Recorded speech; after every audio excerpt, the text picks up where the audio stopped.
Hello, I am a Bullis Student Tutor. In this video, we will be looking at a strategy for improving sentences in the writing multiple choice section of the SAT. The writing section of the SAT ranges from 200 to 800 points.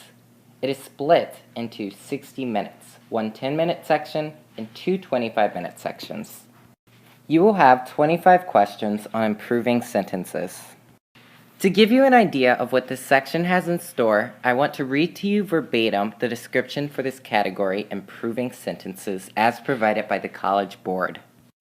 And I quote, "Test your ability to correct faults in usage and sentence structure, and recognize effective sentences that follow the conventions of standard written English." Later on in this screencast, we will be looking at an example of what an actual problem from this section would look like. Answering questions in this section can be made quick and easy if you follow our three-step process for improving sentences. Our first step is to identify the issue. Ask yourself, what is the problem with the sentence? It will usually be underlined. Do not make predictions about corrections when you have identified the issue. Our next step, step 2, involves us eliminating the answers that do not address the error. Our third and final step is to plug in the remaining answer choices and hear how they sound. You'll be surprised to know that speaking is a way to check if sentences are grammatically correct. Oftentimes, if something sounds off in your head, it's off in the sentence's grammar as well. And that wraps up our quick and easy process for improving sentences. Identify the error, eliminate the answers that don't address the error, and finally, hear which of the remaining answers sounds best to you. Having figured out the process, identify, eliminate, and hear what sounds best, we are ready to look at a sample problem from the actual SAT. As promised before.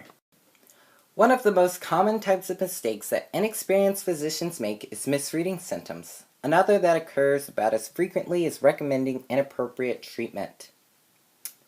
The first step we need to do is identify the problem, and thankfully they give us exactly where the problem is through underlining.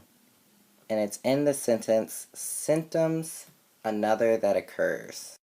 So we have the location of the error, but we need to figure out exactly what the error actually is. So reading the sentence again, one of the most common types of mistakes that inexperienced physicians make is misreading symptoms. Another that occurs about as frequently is recommending inappropriate treatment.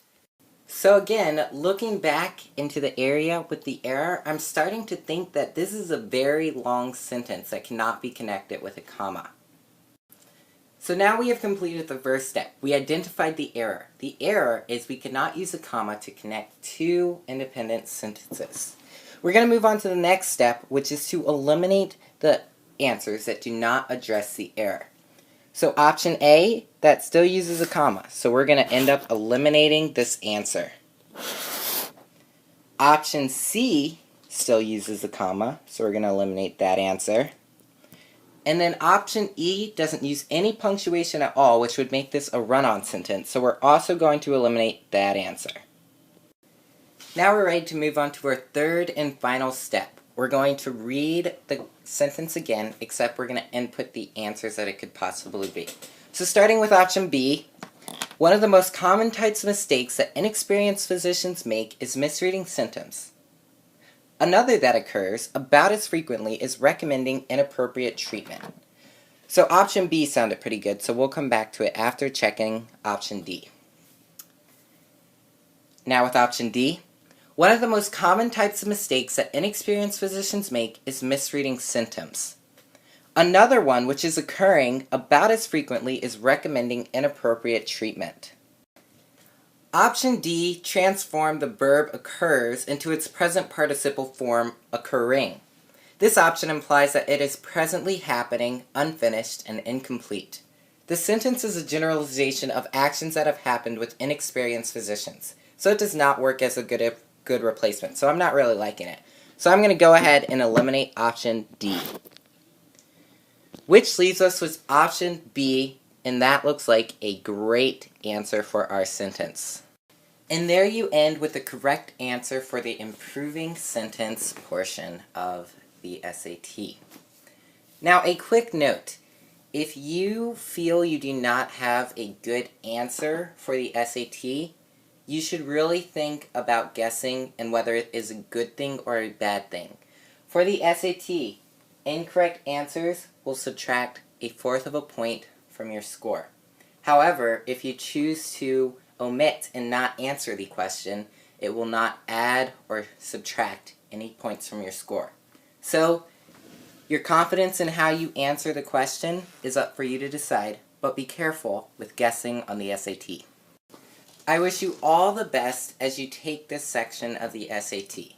If you follow our 3-step process, I know you will do well for these questions.